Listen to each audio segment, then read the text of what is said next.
जीवन जीने के समय हमें बहुत सारे पहलुओं को सोचना पड़ता है, लेकिन हम जब ज़्यादा सोचते हैं तो हम काम नहीं कर पाते। इसलिए मैंने बहुत सारे विचारक देखे जिन्होंने कार्य कम किया, लिखा ज़्यादा। मैं उसी लोगों को ज़्यादा सम्मानित करना चाहूँ या जिन्हीं की कहानी आपके सामने दोहराना चाहूँ जिन्होंने सोचा भी और कार्य भी किया। अपने जीवन के प्रति वो बैलेंस रहे।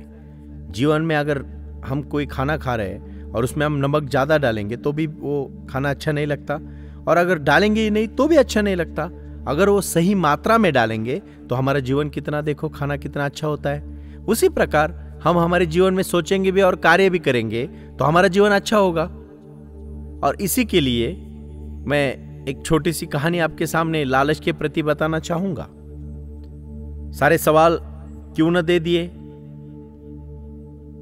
आप एक बात याद रखिए, बहुत सारे प्रश्न आप हमें पूछते रहते हैं और हर सवाल का जवाब हर बार नहीं हो सकता, लेकिन मैं जितना सवाल के प्रश्न के उत्तर देने का प्रयास कर रहा हूं उसे आप अपने जीवन के बारे में ज्यादा सरलता से समझ जाएंगे। एक कहानी है एक भिखारी की, और उसने बाद में पछताया। उसने, आपको समझना है इस कहानी का अर्थ क्या है, आपको समझना है। अभी मैं पहले नहीं बताऊंगा, आपको समझना पड़ेगा। एक भिखारी सुबह सुबह अपने द्वार से नगर की ओर भिक्षा मांगने के लिए निकलता था। हर दिन निकलता था। जैसे ही राजपथ पर आया, सुबह का सूरज निकला था। सुबह ही ठंडी हवाएं, सूरज कहीं एकदम उभर के आया था और नई नई किरणें जमीन पर आई थी। राजपथ पर आते ही उसे दिखाई पड़ा, दूर से राजा का स्वर्ण रथ चमकता हुआ आ रहा है। हृदय भर गया उसका खुशी से। अब तक राजा के सामने कभी भिक्षा नहीं मांगी थी।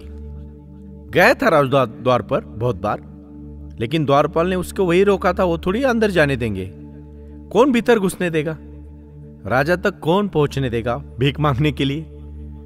आज तो राह पर ही राजा मिल गया, और उसने राजा के बारे में काफी सुना था कि काफी दयालु है, काफी दान धर्म करता है, काफी गरीबों की सेवा करता है। तो उसका और हौसला बढ़ गया।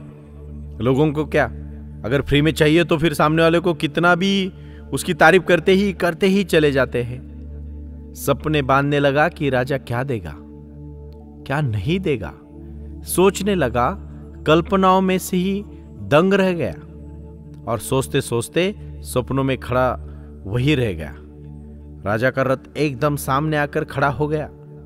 इसके पहले कि वो झोली फैलाता, राजा नीचे उतरा और राजा ने अपनी झोली उस भिखारी के सामने फैला दी। ये तो हड़बड़ा गया।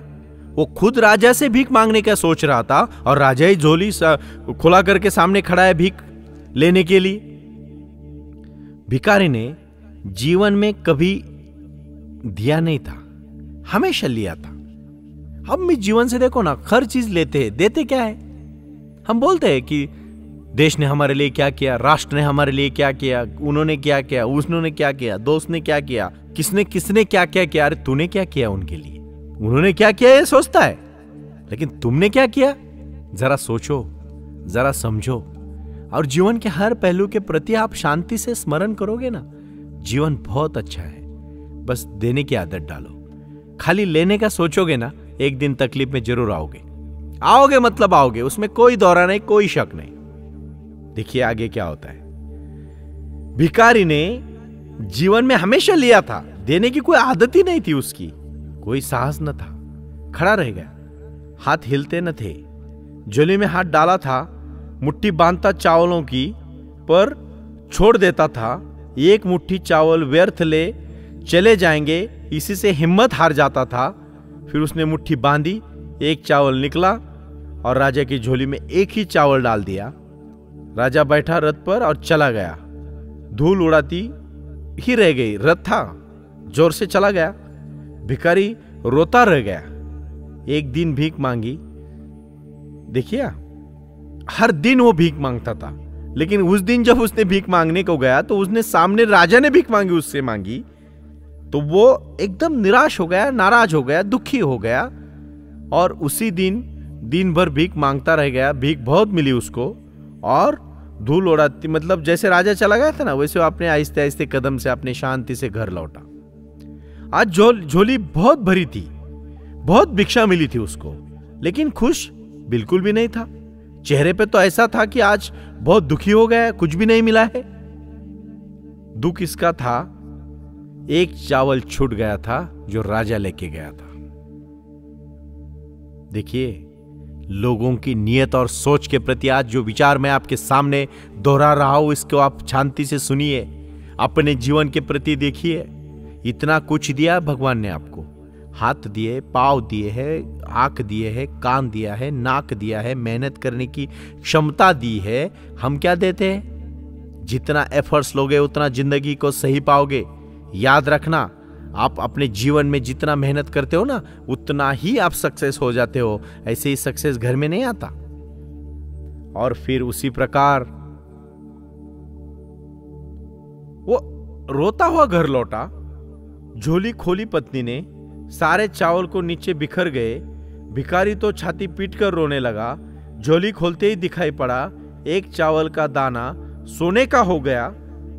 तब वो छाती पीट कर रोने लगा कि मैंने सारे चावल दाने क्यों न दे दिए, वे सब सोने के हो जाते।